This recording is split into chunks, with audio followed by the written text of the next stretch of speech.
What's going on, guys? It's Casey the GOAT once again for Vernon Speak Sports. We're talking mainly about Auburn football and the rest of the SEC. And I had a chance to kind of look at these schedules, and I was like, damn, man, Auburn has a very tough schedule this year. They start the season off against Oregon, who comes off a very, very nice win.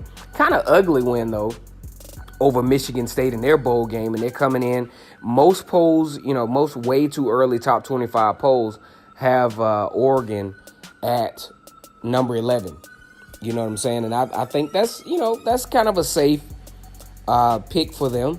They got a lot of guys coming back. I think they have some potential to make some noise in the Pac-12, but for the most part, Auburn's physicality tends to be too much for the Pac-12, and I think Auburn will start the season off pretty good with the win over Oregon. I think that's going to be a tough game out in Dallas, but they should, start out pretty good.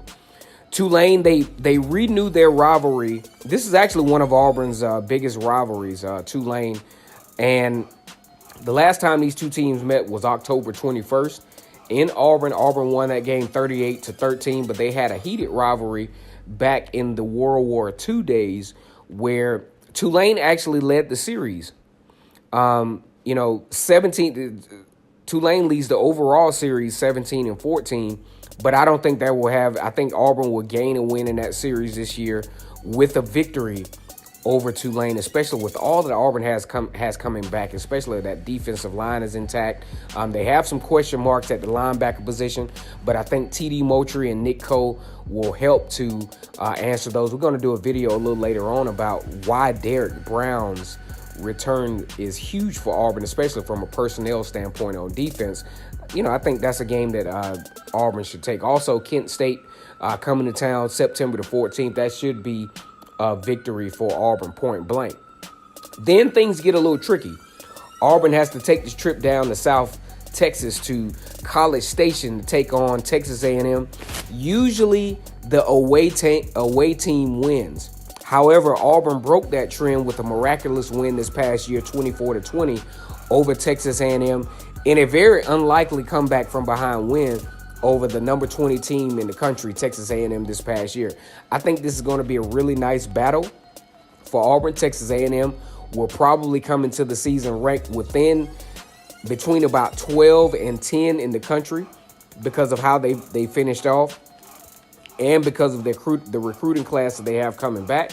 So I think Texas A&M is set up to have a pretty nice season, and this will be a very tough game for Auburn.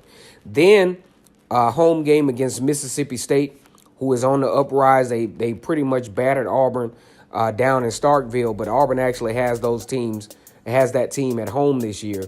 That should be a pretty manageable game for the Auburn Tigers. Then the tricky game, in my opinion, a real trap game for Auburn, October the 5th. They got to go down to Florida. Florida had a very nice, strong finish to this past season. And, all likelihood says that Florida is on the upswing. I think that will be a very, very tough game for Auburn. It's a toss-up as to whether they will win or lose that game. Arkansas is just not quite where they need to be. That's the next game coming October the 29th. Not quite where they need to be. I think Auburn wins this game as well.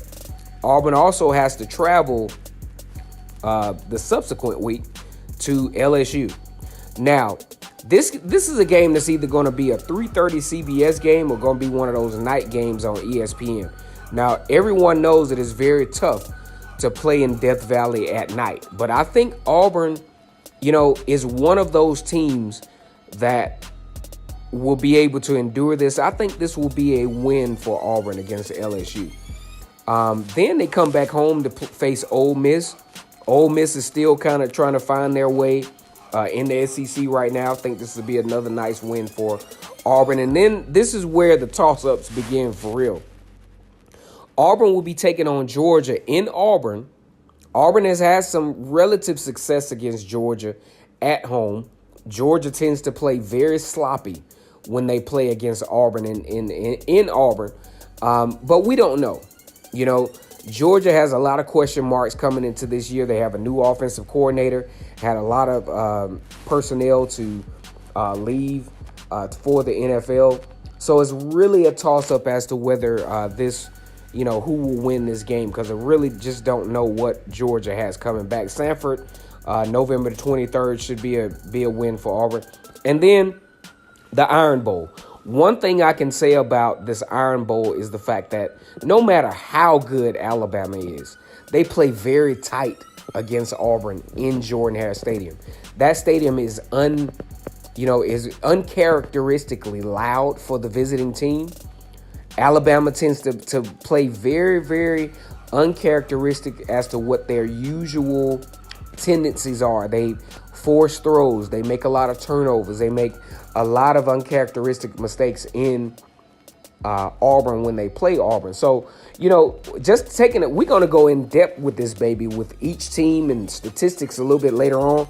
But I just thought, I was like, man, with the season approaching in a few months, let's go ahead and start looking at this. And this is just a bird's eye view of how Auburn's schedule can potentially go. I think Auburn has the talent coming back. I think Gus Malzahn has a new lease on his coaching approach.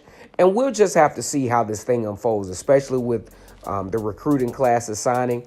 Owen Papo, who is a huge recruit out of Grayson, is going to be probably the X factor for Auburn. He has to perform on that defense to kind of leverage the defense out to personnel wise. And a lot of folks think Bo Nix could be the starter. True freshman could be anchoring this offense next year. Once again, it's K-Stu to go for Vernon Speaks Sports and Auburn Football. I want to give all my Auburn fans a big war eagle. Y'all have a good day.